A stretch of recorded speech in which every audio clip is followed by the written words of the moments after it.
साथियों, प्रश्नोत्तर श्रृंखला की कड़ी में आपका स्वागत है। हम लोग एक बहुत ही आपके दिलचस्प सवाल के साथ फिर से आपसे रूबरू हैं कि चंपारण सत्याग्रह स्वाधीनता संघर्ष का एक निर्णायक मोड़ था। स्पष्ट करें, चंपारण सत्याग्रह की सफलता ने भावी आंदोलनों को किस प्रकार प्रभावित किया। इस सवाल की ओर हम लोग रुख करेंगे। आशा है आप अच्छे होंगे। और कहते हैं, बापू ने एक जगह लिखा है, बापू का एक कोटेशन है कि कर्म तेरा अटल धैर्य रहे, कर्म तेरी भाषा, हो सकर मृत्यु हुई तेरे जीवन की अभिलाषा। तो आप कर्म को बखूबी अंजाम दे रहे होंगे। कहते हैं कि दोस्तों, मानव चलता जाता है। जैनेंद्र ने एक जगह लिखा है कि मानव चलता जाता है और बूंद बूंद दर्द इकट्ठा होकर भरता जाता है। यही जीवन का सार है, यही हमारा मानस मणि है। अन्यथा चारों ओर घने वन है, रास्ता सूझता नहीं है। ये जो हमारे अंदर बूंद बूंद दर्द इकट्ठा होकर भरता जाता है, यही हमें विपरीत परिस्थिति में हमारा मार्गदर्शन करता है। जब हमारी जिंदगी रूपी गाड़ी कहीं उलझती है, फंसती है, तो यही हमारा जो दर्द है, यही हमारा मार्गदर्शन करता है। इसलिए जो व्यथाएं आपको प्रेरणा दे, उन व्यथाओं को दुलारो। जूझ कर कठिनाइयों से रंग जीवन का निखारो। वृक्ष कट कट के बढ़ा है, दीप बुझ बुझ के जला है। मृत्यु से अगर जीवन मिले तो आरती उसकी उतारो। आइए हम लोग इस सवाल का रुख करते हैं, देखते हैं चंपारण सत्याग्रह कैसे स्वाधीनता संघर्ष की दिशा को मोड़ दिया। ठीक है। और सभ्यता के इतिहास में इस चंपारण सत्याग्रह कैसे अपना नाम दर्ज करवाया, स्वर्ण अक्षरों में इस सवाल की ओर हम लोग रुख करेंगे, इसको जानने की कोशिश करेंगे। तो आप जानते हैं कि चंपारण सत्याग्रह वस्तुतः किसान आंदोलन से जुड़ा हुआ एक आंदोलन था मूल रूप से, अगर हम देखें तो। लेकिन गांधी जी ने जिस तरीके से इस आंदोलन को आगे बढ़ाया, अंजाम दिया, वह सभ्यता के इतिहास में अपने आप में अभूतपूर्व साबित हुआ।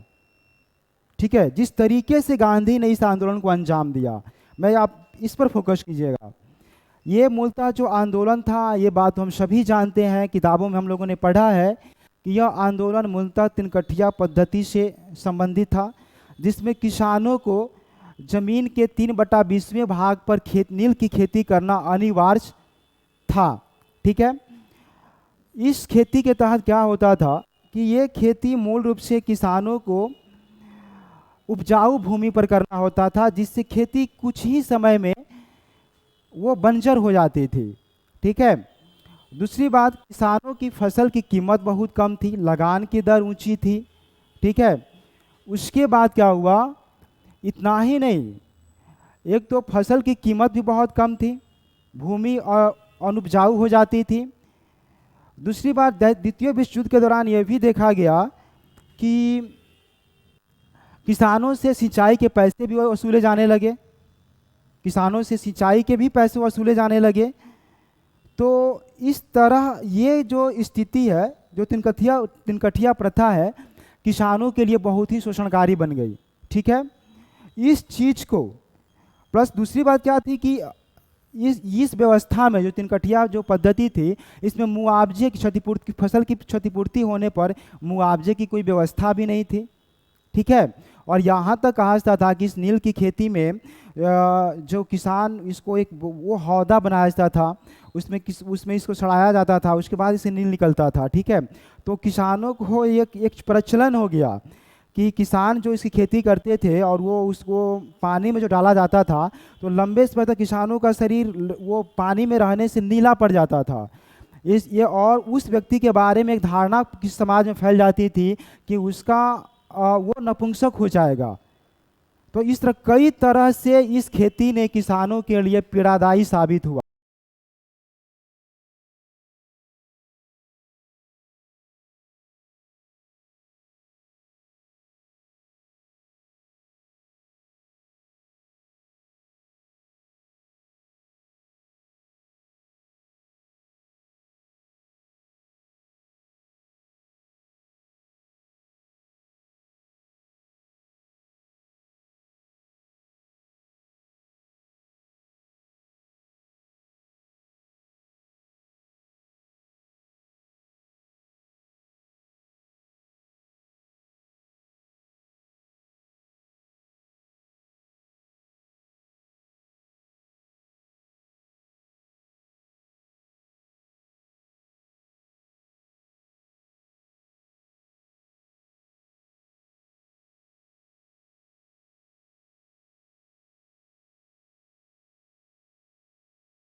इस बारे में पूछा गया। ठीक है, तो गांधी जी उसने एक चंपारण एग्रीगेरियन कमेटी, गांधी जी के कहने वो उसने एक चंपारण एग्रीगेरियन कमेटी उसने गठित किया। इसका मेंबर गांधी जी को भी बनाया गया और गांधी जी इसके सदस्य बनाए गए। और गांधी जी बहुत ही कह सकते हैं कुशलतापूर्वक जो उन्होंने बयान दर्ज किया था, चंपारण की धरती पर उन्होंने जो जमीनी स्तर पर देखा था, सुना था, ठीक है, वो बहुत ही सफलतापूर्वक इस कमेटी को यह मनवाने में सफल हो गए कि ये जो आपका तिनकठिया पद्धति है वो शोषणकारी है और इसका कोई औचित्य नहीं है। तो आपने देखा कि कोई कोई बंदूक नहीं चला कुछ, और कहाँ तक कि कोई पैसा भी इकट्ठा नहीं किया गया था इसके लिए कोई पैसा इकट्ठा नहीं किया गया था। गांधी ने किसानों के बयान दर्ज किए थे, ठीक है, गांव गांव चल करके, और उसको इनकी इतनी पुख्ता जानकारी थी कि गांधी जी ने इस बारे में जब तर्क प्रस्तुत किया तो इतना लाजवाब था, इतना अचूक था कि अंग्रेज सुन करके मतलब हतप्रभ रह गए, निरुत्तर हो गए, उनके पास कोई जवाब ही नहीं था। गांधी जी ने जमीनी स्तर पर रिकॉर्ड को दर्ज किया था। तो कह सकते हैं कि ये चंपारण सत्याग्रह का पहला प्रयोग बना। ठीक है, जिस सच्चाई और निर्भीकता पूर्वक गांधी जी ने अपने बात को रखी, कोर्ट के सामने इनकी पेशी हुई, इस संदर्भ में कह सकते हैं। फिर दूसरी बात देखते हैं कि सरकार को कैसे अपना निर्णय वापस लें। सरकार के निर्णय एवं जो पैसे वसूल किए गए थे, अवैध पैसों की वापसी कैसे हुई, इसको भी देखा। हम देखेंगे सरकार के निर्णय, सरकार के निर्णय एवं अवैध पैसे जो की वापसी, ये भी देखा गया था कि जिन किसानों को नील की खेती से वंचित कर दिया, मुक्त कर दिया जाता था, उस नील है मतलब नील की खेती से मुक्त करने के लिए किसानों से अवैध पैसा वसूलते थे। ये गांधी जी ने दर्ज किया था। ठीक है, नील के और तो सर गांधी जी ये मनवाने में सफल रहे कि ये जो पैसे वसूल किए गए हैं इसको हर्जाने के रूप में लौटाया जाना चाहिए।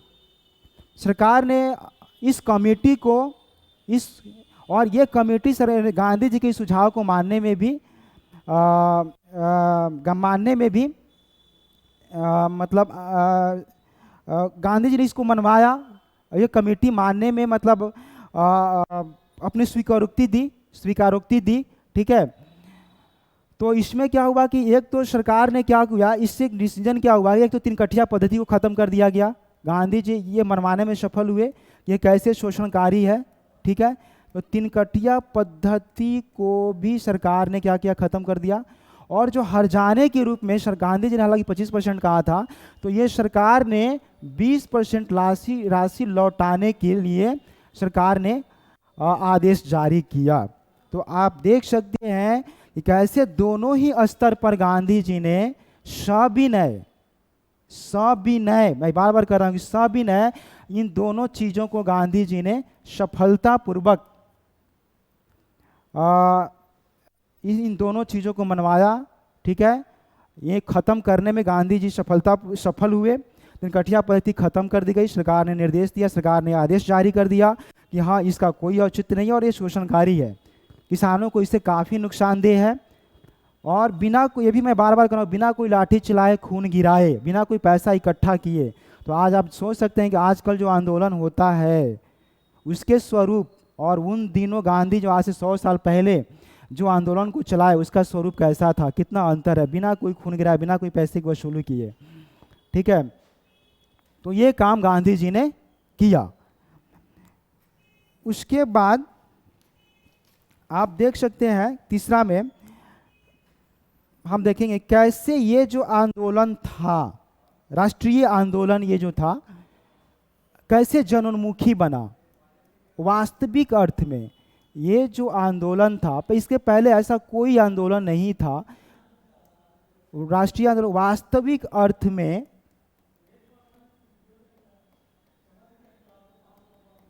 जनोन्मुखी बना। ठीक है, कैसे? इसके पहले जो कांग्रेस का चरित्र था वो शहरी था और शहरी वर्ग तक ही सीमित था।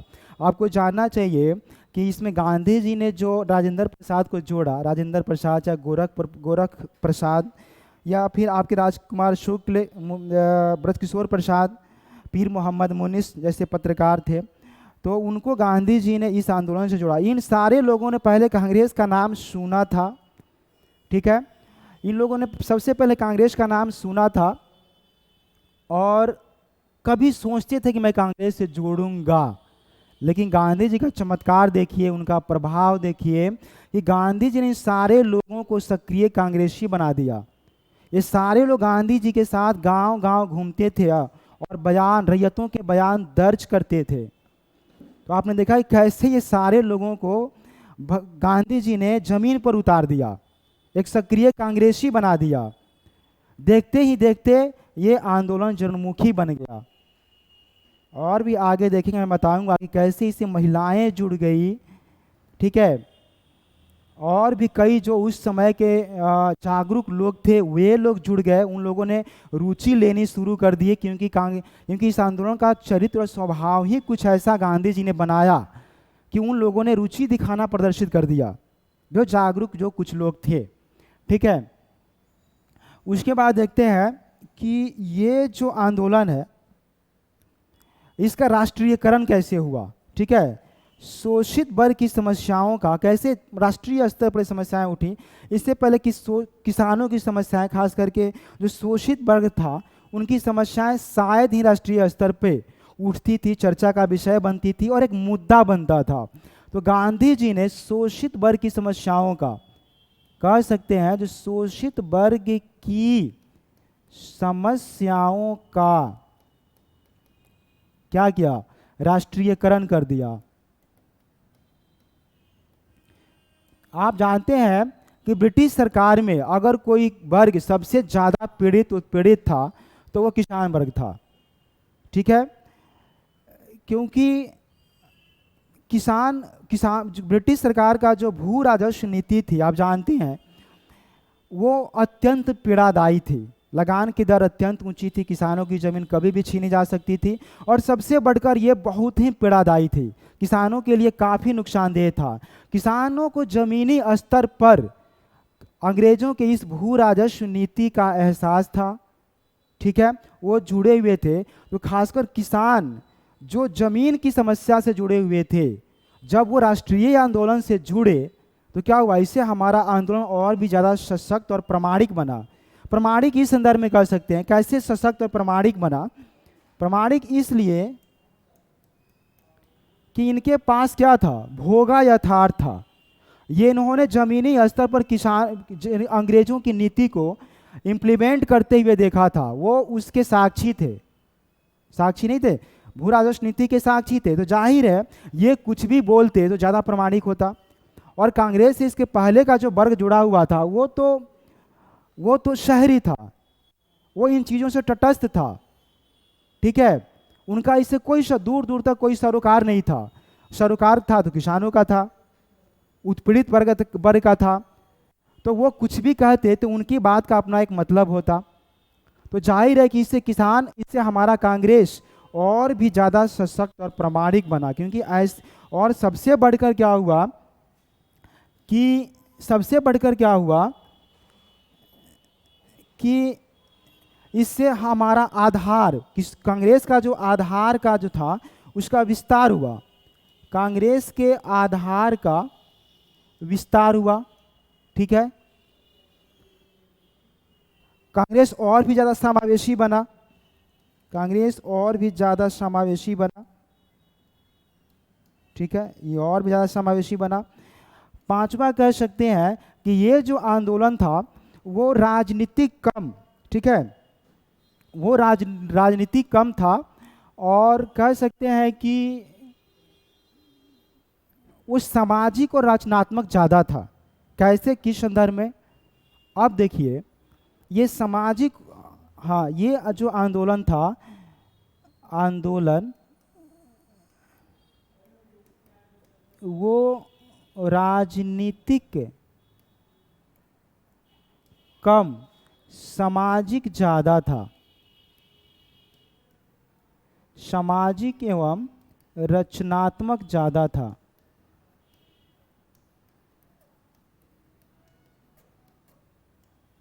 कैसे?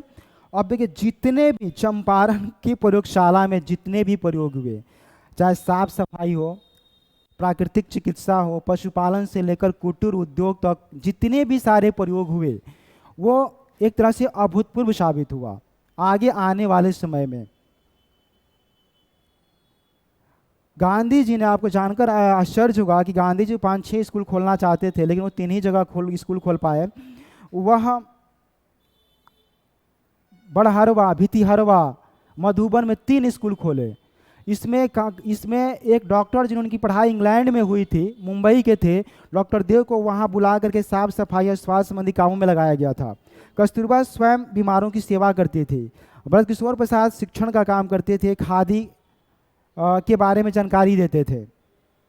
इसी तरह कुटीर उद्योग का, पशुपालन का प्रचार प्रसार हुआ, व्यवस्था की गई, लोगों को रोजगार से जोड़ने की व्यवस्था की गई। तो इस तरह न जाने कितने ही सारे रचनात्मक काम का प्रयोगशाला बना ये। तो आप देख सकते हैं कैसे राष्ट्रीय आंदोलन का चरित्र चंपारण बदल देता है, एक मोड़ साबित होता है। ठीक है, राष्ट्रीय आंदोलन का चरित्र कैसे साबित होता है। और छठा में हम लोग देखने की कोशिश करेंगे दोस्तों कि ये आंदोलन अन्य आंदोलनों के लिए कैसे प्रेरणा स्रोत बना। अन्य आंदोलनों के लिए प्रेरणा स्रोत बना, क्योंकि इसके बाद जो आंदोलन हुआ, जैसे अवध खेड़ा, वो कहीं ना कहीं इसकी तर्ज पर हुआ, इससे प्रेरणा ग्रहण किया। तो ये भी मैं कह सकता हूं कि आगे आने वाले आंदोलनों को इसने एक नई दिशा दिया, नए सिरे से, नए तरीके से इसने एक दिशा दिया। ठीक है, तो आप इन बिंदुओं के आलोक में इस प्रश्न को प्रमाणिक तरीके से लिख सकते हैं। ठीक है, और अंततः हम कह सकते हैं कि ये जो चंपारण सत्याग्रह था, वो सभ्यता के इतिहास में ये महज किसानों से जुड़ा हुआ आंदोलन ही साबित नहीं हुआ, बल्कि इसका बहुत ही दूरगामी प्रभाव देखा गया। और ये जिस तरीके से चंपारण की धरती पर सत्य और अहिंसा जैसे हथियार का प्रयोग हुआ, कि इसका राजनीतिक लड़ाई में भी कैसे गांधी जी ने इस्तेमाल किया इस हथियार का, तो वह भी खासकर उस टाइम में जब पूरी दुनिया प्रथम विश्व युद्ध को दौर को देख रही थी, ठीक है, उसका विध्वंस देख रही थी, तो उस समय गांधी जी ने सत्य और हिंसा का जिस तरीके से प्रयोग किया राजनीतिक लड़ाई के रूप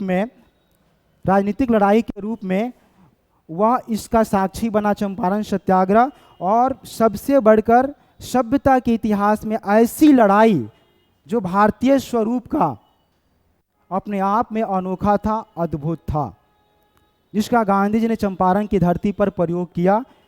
ठीक है, जो आज भी जिंदा है, वो कालोधधि का महास्तंभ, आत्मा के नभ का तुंग केतु, तू मर्त अमर्त, स्वर्ग पृथ्वी भू नभ का महासेतु, तेरा विराट ये रूप कल्पना पट पर नहीं समाता है, जितना कुछ कहूँ मगर कहने को शेष बहुत रह जाता है, माला भी यदि ले आऊं मैं किस भांति उठूं इतना ऊपर, मस्तक कैसे छू पाऊं मैं।